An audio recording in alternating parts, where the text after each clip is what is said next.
This video gives a good example of the use of theory as the project develops. In this case, Brown and Clark's reflexive thematic analysis has been used, which has 6 phrases.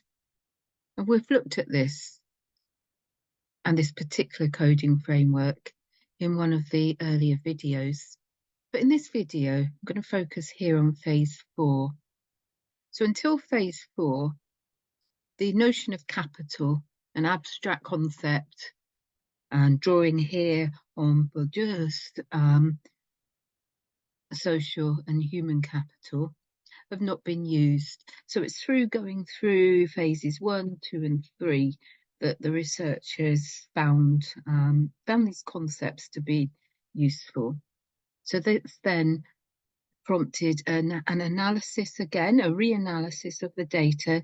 So she's gone through all the data, again, all the interviews, and analysed them. So this is where theoretical sensitivity comes into play. So it's incumbent then on the researcher to be able to recognise how these concepts, how these abstract concepts might play out and manifest in practice within the text.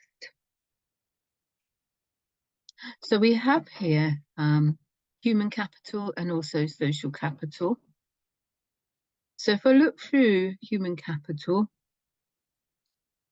the blue is just where an annotation has been made previously.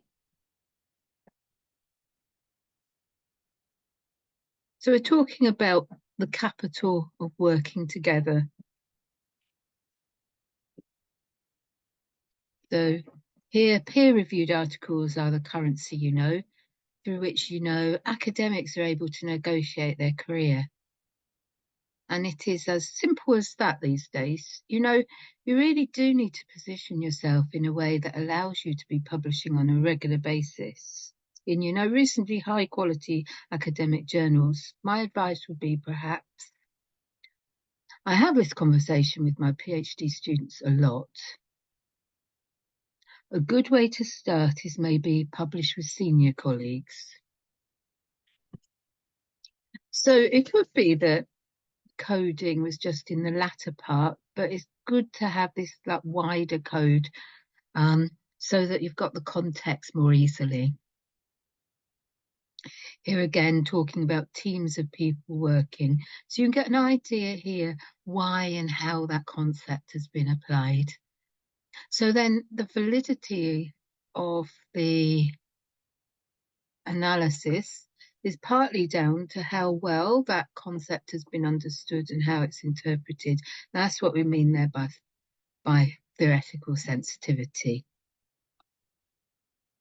And here, social capital, again, some largely quotes, which is absolutely fine. Sometimes we just code a little, sometimes a lot.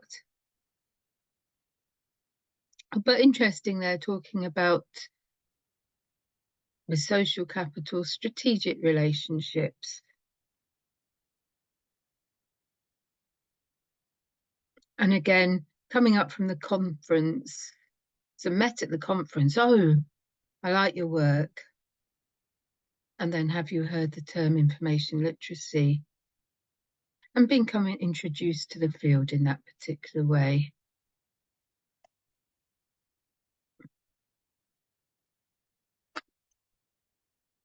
And here, if you read down here, it's really towards the end when we're really getting that social capital of meetings that have happened at conference. So we're really getting a sense of the importance of some of these social, it's like a liminal space between it being a social activity and a professional activity, but an important space for academics. So this is a useful way of then looking at the data. So, and an example that we can bring theory in, even within, in a sense, within this reflective thematic analysis. Or you could think of it as an additional analysis, but actually it's part of the reflective thematic analysis and framed in that way in this case. So it's definitely possible that you can bring different approaches to analysis together. And that can be really useful, and sometimes a way where you can bring out tensions and pinpoint things in the data that you might not otherwise have done. A kind of triangulation, if you like.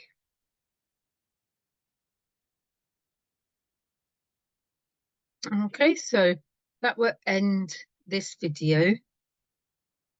But I thought it'd be a useful one to look at. Oh, and just before I go, it's good to look down the summaries, so we can then look across and see who said what.